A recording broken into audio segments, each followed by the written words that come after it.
Okay, the book of Jonah is a captivating story about a reluctant prophet, an extraordinary fish, and God's unrelenting mercy.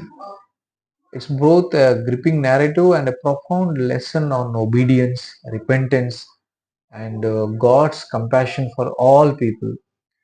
Let's explore Jonah chapter by chapter, blending the story with the contemporary applications and some important insights. Okay, Jonah was a prophet called to deliver God's message to Nineveh, the capital of Assyria, a nation notorious for its brutality and oppression. Jonah's reluctance to obey stems from his hatred, his disdain for Nineveh, and his fear that God might forgive them. This book highlights God's heart for repentance and salvation, even for those we might consider undeserving. Jonah was mentioned in the book of 2 Kings, chapter 14, verse 25. This was somewhere around 782 to 753 BC in the era of Jeroboam II, his kingdom, his rule. Supposed to be the first prophetic book chronologically. Okay, but anyway, historians they kept the book here. It doesn't matter. We need to get the picture out of it. Now there are various ways how we can look at uh, Jonah. Some people say it's a mythology. Some say it's an allegory. Some say literal and historical.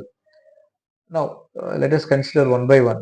Mythological, definitely not, because Jonah was a crucial figure because it's written and the entire city was protected from the destruction at that point of time after they fasted, so that was not holding, and not just allegorical, also the same reason, but it is literal and historical, and I believe that Jews and early church believed. So I don't dare to you know disbelieve these things um, really happen. So yeah.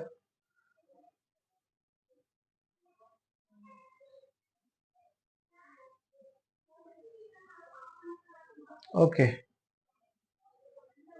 Jews and early church believed. So I don't mind. I don't disbelieve these things really happen. Okay.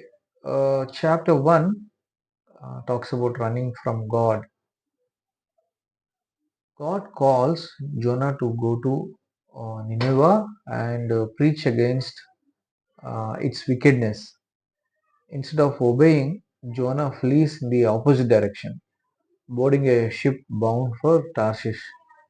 A violent storm arises, and the terrified sailors discover Jonah is the cause.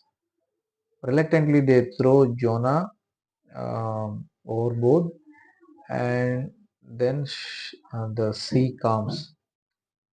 Jonah is swallowed by a great fish prepared by God. Basically, Jonah's state here was a fugitive with a casual attitude, but we see God's grace um, is towards the undeserving people. Running from God doesn't lead to peace, it leads to storms. Are there areas in your life where you are resisting God's call? His plans are always better than our fears. Now, in the second chapter, um, we get to see inside the fish, Jonah prays to God, acknowledging his sovereignty and mercy. He expresses gratitude for being saved from death and promises to fulfill his vows to God. After 3 days, the fish vomits Jonah onto dry land. Here, Jonah's state is as a captive with an attitude of remorse, was remorseful as he prayed. But we see God's grace is in unexpected ways. We'd have thought that's the end of Jonah's story when he was thrown out of the ship. But here comes the big fish that God sent so that his life was spared. When we, sometimes we only cry out to God when we are at rock bottom. Here, our man Jonah was really at rock bottom. Even then, God hears us and offers grace. Are we turning to Him not just in crisis but in every season of our lives? Now, as we move on, third chapter talks about obedience and repentance. Jonah finally obeys God and goes to Nineveh. He delivers a simple but serious and urgent message. 40 more days and Nineveh will be overthrown. Shockingly, the entire city, from the king to the animals, humbles themselves, fasts, and repents. God sees their repentance and relents from bringing the disaster. So now Jonah here in the third chapter became submissive and with an attitude of missional. Okay, I have vowed, so let me be missional. And he delivers the message. It needed some boldness, but he did it. God's grace is extending in reality to the ungodly when they repented. That's what we get to see in the third chapter. Basically, God's mercy is available to anyone who repents, no matter their past. Are there people in your life who seem too far gone? Jonah reminds us that no one is beyond the reach of God's grace. The fourth chapter, I like this very much in this whole book. Many people say, when I was a child, I liked the first chapter because it was very dramatic fish catching the drowning Jonah. But as I grew up, I started falling in love with this fourth chapter. Very beautiful. What we get to see here is instead of rejoicing in Nineveh's repentance, Jonah, our man, is now angry. He tells God, "You knew this would happen eventually." God is compassionate and forgiving. Now Jonah sulks outside the city, and God teaches him a lesson through a plant. When the plant withers, Jonah mourns its loss. Not just mourning, he becomes very agonized just over a plant. Uh, but God points out Jonah's misplaced priorities. If Jonah cares for a plant, shouldn't God care for a city of 120,000 people? Here we see Jonah as a possessive prophet who does not want to share the grace of God with the enemies of his nation.